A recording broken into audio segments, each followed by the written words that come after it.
Достар, баршаңызға сәлем. Менің есімім Ақжарқын, менің каналыма қош келдіңіздер. Бүгінгі видеода біз сіздермен осындай қазіргі трендтегі косынканы тоқып үйренеміз. Бұл косынка спицамен тоқылады. Және узоры өте оңай, тез жаттап алуға, есте сақтауға болады. Осындай назық, өте жұмсақ, әдемі, салмағы да өте аз. Тоқу жолы да оңай, тез, әрі 2 күннің кешінде отырып тоқып бітіріп тастауға болады. Менде осындай таза хлопок жібінен және осындай полухлопоктан тоқыдым. Мына жерде менде Yarnart Flowers жібі, полухлопок, мына жерде таза 100% хлопок жібінен. Қарасаңыздар, өте керемет көрінеді. Осы қараңыздар, өте әдемі. Егер сіздерге осында мастер-класс қызық болса, соңында дейін қараңыздар, және менің каналыма жазылып, тіркеліп кетуді ұмытпаңыздар, қоңыраушаны басып қойсаңыздар. Бұдан кейінгі шығып отырған мастер-класстарды сіздер ең алдымен көретін боласыздар. Косынкамызды тоқу үшін бізге жіп қажет болады, және спица. Мендегі жіп осындай китайский хлопок 2 мм пайеткасы бар, және спица 3 мм. Мен косынканы 2 қабаттап тоқитын боламын. Енді бізге ең алдымен косынкамызға 5 петля теретін боламыз спицаға. Қатты қысып емес, сәл бостау қылып теру керекпіз. 2 3 4 5. Енді кері қаратып, ең алғашқы қатарын тоқитын боламыз. Барлық петаларымызды оң тоқитын боламыз. Кішкене тартайық.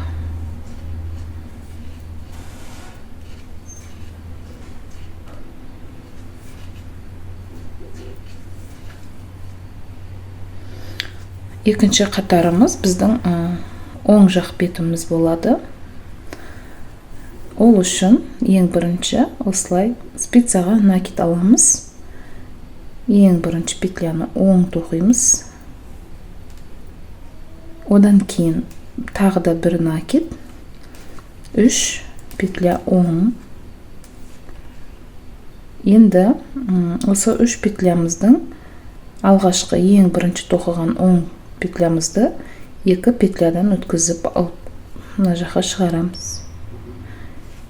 Накид, ең соңғысы оң петля болып тоқылады. Яғни бізде оң жақ бетінде де, теріс жақ бетінде де алғашқы және соңғы петляларымыз оң болып тоқылады. Әрқашан аяғын осы косынкамыздың бітіргенше оң болып тоқылатын болады. Енді келесі теріс жағына өттік. Мына бұл 3-ші қатарымыз. Тағы да спицамызға накид аламыз. Оң, бір оң. Қалған осы петляларды теріс тоқимыз. Соңғы петляны оң тоқимыз. Міне соңғы петлямызды оң тоқимыз осылай. Енді оң жақ бетіне өтеміз. Оң жақ бетінде тағы да осылай накид. Үнемі басында қай жақтан болса да, ең бірінші басында тоқыған кезде үнемі накид алып отырамыз. Накид и оң. Яғни бірінші петля оң, соңғы петля оң петля болып тоқылады. Енді біз қазір оң жағындамыз, оң жақ бетіндеміз. Спицамызға бір накид, 3 оң, және бірінші петлямызды оң тоқыған 2 петляның үстінен өткіземіз.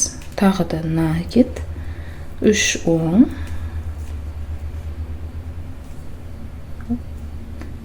тағы да осылай өткіземіз алғашқы петлямызды 2 петляның үстінен, накид, ең соңғы петлямыз оң. Келесі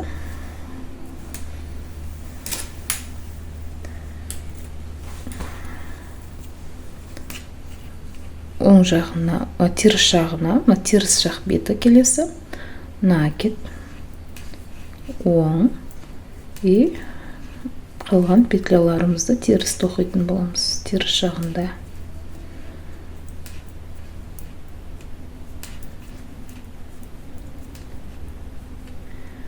Міне спицамызда соңғы бір петля қалды, оны оң тоқимыз. Енді келесі оң жақ бетіне өтеміз. Спицамызға накид аламыз. Оң.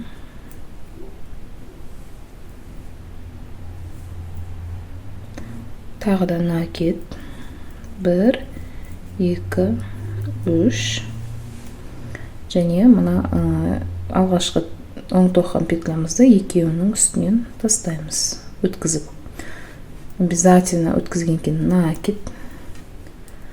Тағы да 1, 2, 3. Мына бірінші алғашқы петлямызды екі петляның үстінен өткіземіз.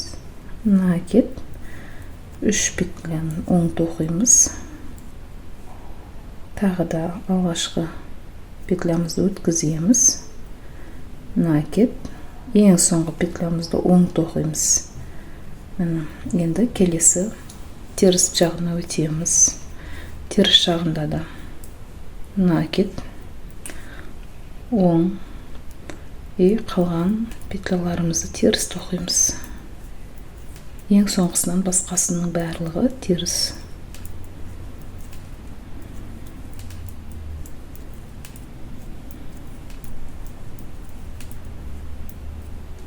И ең соңғы петлямызды оң тоқимыз.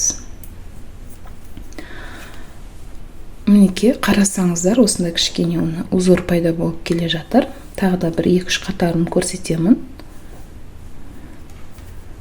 Накид, оң, накид.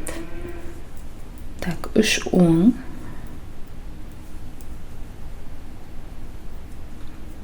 Осылай екеуінің үстінен өткіземіз. Накид. 1, 2, 3. Екеуінің үстінен өткіземіз жібімізді.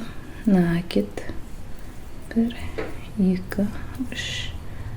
Тағы да өткіземіз. Байқап тұрғандарыңыздай, бізде петля саны көбейіп жатыр, және узордың қалай қайталанып жатқанын байқасаңыздар болады.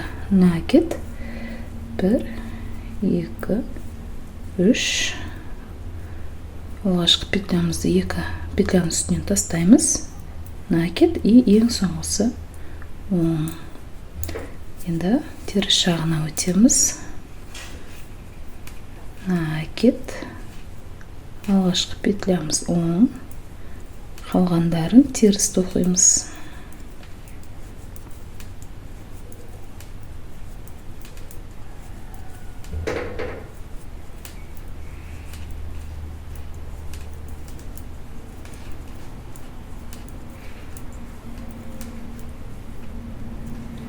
Ең соңғы петля бізде оң тоқылады.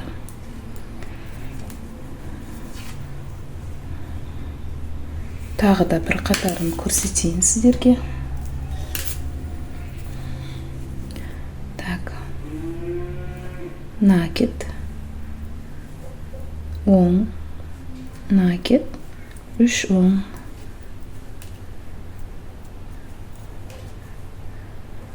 Накид. Тағы да 3 оң петля тоқимыз. Осылай перекидывать етеміз. Накид, 3 оң. Осылай өткізіп саламыз. Накид, тағы да 3 оң.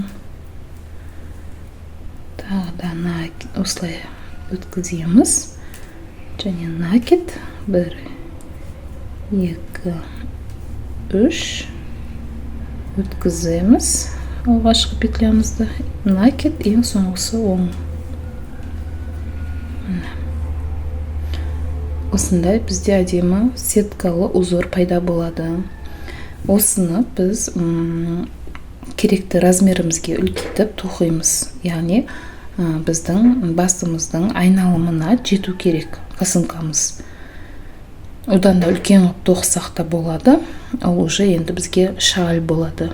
Бірақ қазіргі бізде шаль керек емес, жазға осындай легкий, осындай жеңіл косынка тоқсақ болады. Ары қарай өздеріңіз тоқыңыздар. Мен де өзім тоқимын. Келген керекті размеріме тоқып жеткен соң сіздерге петляларды жабу жолын көрсететін боламын. Қыздар, міне мен өзіме керекті размерді тоқып шықтым. Мына кадрға сыймайды. Байқасаңыздар, қараңыздар, өте назік, әдемі және өте жеңіл. Енді біз жұмысымызды аяқтаймыз. Ол үшін петляларды жабу керек болады. Ол үшін 2 петля тоқимыз. 1, 2 және 3-ші, 4-шіні бірге қосып тоқимыз. Қайтадан 3 петляны өткіземіз оң жақтағы спицамызға. Яғни біз айкорд шнурмен жабатын боламыз. Қайтадан 2 петляны тоқимыз. Және 3-ші, 4-шіні бірге қосып тоқитын боламыз. Мына 3 петля. Қайтадан петляларымызды оң жаққа өткіземіз. И қайтадан тоқимыз. 2 петля оң тоқимыз. Және 3-ші мен 4-шіні бірге қосып тоқитын боламыз. Осылай мен айкорд шнурмен жабатын боламын. Сіздер де өздеріңіз қалауларыңызша аяқтасаңыздар болады жұмыстарыңызды. Қазір көреміз қалай шығатын. Негізі мен бірінші рет жауып көрейін деп тұрмын. 3-ші, 4-шіні бірге петляларымызды қайтадан өткіземіз оң жаққа қарай. Яғни айкорд шнурын тоқығандарыңыз болса, білуге тиіссіздер. 3-ші, 4-шіні бірге қосып тоқимыз. Оң жаққа қарай өткіземіз. Үнемі осылай қайталанып тұрады. 2 петляны тоқып аламыз. Және 3-ші және 4-ші петляны бірге қосып тоқимыз. Аккуратно көрінеді. Осылай до конца тоқимыз, аяғына дейін. Мен аяғына дейін тоқиып, кейін көрсетем сіздерге. Мен сіздерге қосылып көрсетейін дедім. Міне қараңыздар. Байқасаңыздар, арт жағынан да және алды жағынан да өте ұқыпты көрінеді. Осылай аяғына дейін тоқып шығамыз до конца. И сонымен біздің косынкамыз дайын болады. Әдемелеп жуып, үтікпен отпаривать етеміз. Өте жеңіл, әдемі косынкамыз дайын болады.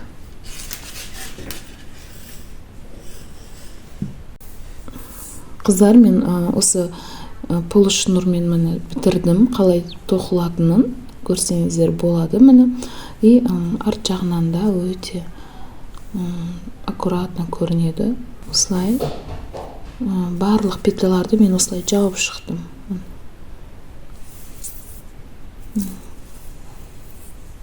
И арт жағы мені. И мен мына косынканы да тоқыған кезде бұл жерде просто обычно жауып шықтым мені. Тоже аккуратно шығады. И арт жағы да мені. Осымен біздің сабағымыз аяқталды. Егер ұнаса, лайк басып, комментарий қалдыруды ұмытпаңыздар.